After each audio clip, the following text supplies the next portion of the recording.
Right now, if you're hungry, you just open a fridge. If someone in your family gets sick in the dead of January, you drive them to a hospital and fully expect them to come home. That quiet certainty that everyone in your household will survive the winter is actually brand new. For almost the entire history of our species, that guarantee simply did not exist. When the freezing cold went on too long and the food ran out completely, ancient people didn't just endure hardship. They were pushed into decisions so brutal, most of us today would call them unthinkable. Not because they were evil or cruel by nature, but because winter at its worst doesn't give you clean choices. It gives you one single narrow path to keep a group alive, and someone has to step up and make the call. So, what did ancient humans actually do when the group itself became the only resource left? When every hide, every nut, and every bit of dried meat was gone, and the frost refused to lift, the answer wasn't just one dark strategy. It was 4 distinct methods. And we see them popping up consistently right across the archaeological record. We're talking about cultures separated by thousands of miles and thousands of years doing the exact same things. 4 desperate solutions written into human history. Each one reveals the extreme lengths required to protect the lineage. So let's walk through them, starting with the coldest one of all. A set of choices governed strictly by survival arithmetic. Prepare yourself, because these aren't easy to hear. Method number 1, the deliberate sacrifice of the group's weakest members. In harsh Arctic environments, nomadic tribes relied entirely on constant movement to track herds. If you couldn't keep pace with the herd, you couldn't eat. In that world, an elder who could no longer walk wasn't just a sad situation, they were a threat to everyone's survival. Slower travel meant getting caught in blizzards. Slower travel meant missing the hunt. Time wasn't just ticking, it was costing precious calories. A group moving through deep winter could only carry so much weight. And eventually, age itself became a cost the winter simply wouldn't allow. It came down to pure, brutal, cold weather math, which leads to how this actually played out in practice. Oral histories show this wasn't usually done by force. Elders often chose to stay behind at camp when the group packed up, or walked into the snow on their own terms. It was framed as their ultimate, final act of love for their family. A decision made while they still had the mental clarity and strength to make it. They sacrificed the remaining days so their children and grandchildren wouldn't freeze. With lighter loads, the remaining group could move fast enough to outrun the storm.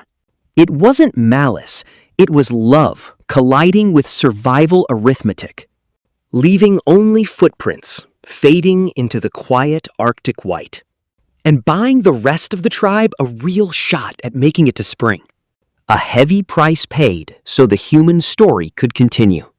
The second method hits just as hard, turning on their most loyal animal companions. Sled dogs held a unique place in Arctic life. They pulled the heavy loads. They hunted alongside humans. And they slept curled against their owners, sharing precious body heat through sub-zero nights. But when absolute starvation set in and no wild game could be found anywhere, those dogs became the very last walking source of calories. It was an agonizing transition from trusted partner to emergency ration. Polar explorers throughout written history documented this exact grim ritual. A heart-wrenching tactic used only when standing on the absolute precipice. When human energy reserves hit zero, the dog team was sacrificed. They would feed the weakest dogs to the stronger ones first, keeping a shrinking pack alive to keep pulling the sled just a few miles further. And finally, when nothing else remained, humans ate the dogs themselves. Extreme cold doesn't care about emotional bonds or loyalty. It only recognizes heat units and raw energy. The animals that carried humans through the start of winter became the thing that carried them through its horrific final weeks. A sacrifice etched into the very snow. Because nature pushed human endurance right to the razor's edge, allowing the survivors to see the ground thaw once more. Method 3 touches on humanity's absolute ultimate taboo, survival cannibalism. This was never casual, and it was never a normal routine. It represented total system failure, seen in icebound ship crews, stranded pioneers, and isolated ancient groups. It only occurred after people tried boiling leather straps, chewing on bitter tree bark, and scraping dried marrow out of picked clean bones. Only when every single non-edible alternative failed did they cross that line. It proves just how completely winter could strip away choice. Starvation of that scale leaves you with no moral debate, only biology. Using the dead to keep the living breathing just one more day. Method 4 is quieter, but every bit is tragic, leaving injured or sick members behind. This wasn't about old age. It could be a skilled hunter who snapped a leg, or a mother far too weak from fever to march, or a child who fell ill during a sudden mountain blizzard. When moving through deep snowdrifts, stopping meant death for everyone. Waiting even 2 days for someone to heal could mean missing the only window to cross the pass before the heavy storms hit. So nomadic groups had to calculate the worst equation possible, marching away from someone they deeply loved so the majority had a chance. Anthropologists find this exact choice popping up across completely unconnected ancient cultures. Because when nature turns hostile, waiting for one person can kill the entire tribe. What ties all 4 of these dark strategies together? None of them came from a place of malice or lack of empathy.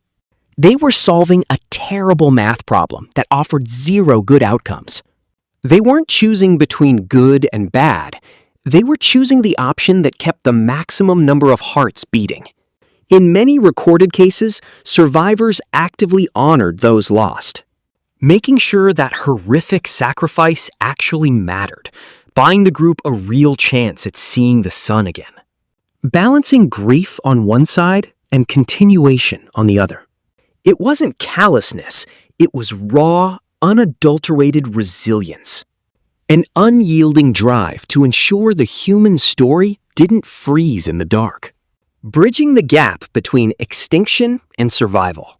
We love to talk about bone needles, mammoth bone huts, and clever flint tools, because those make ancient humans look like clever problem solvers. But leaving these darker chapters out? That doesn't make winter any softer. It just makes our ancestors look softer than they actually had to be. This is the complete, unfiltered picture of human origins. So look at where you're sitting right now. You've never had to calculate how many days a family member's presence might cost the group. You've never had to look at a loyal family pet as your only defense against starvation.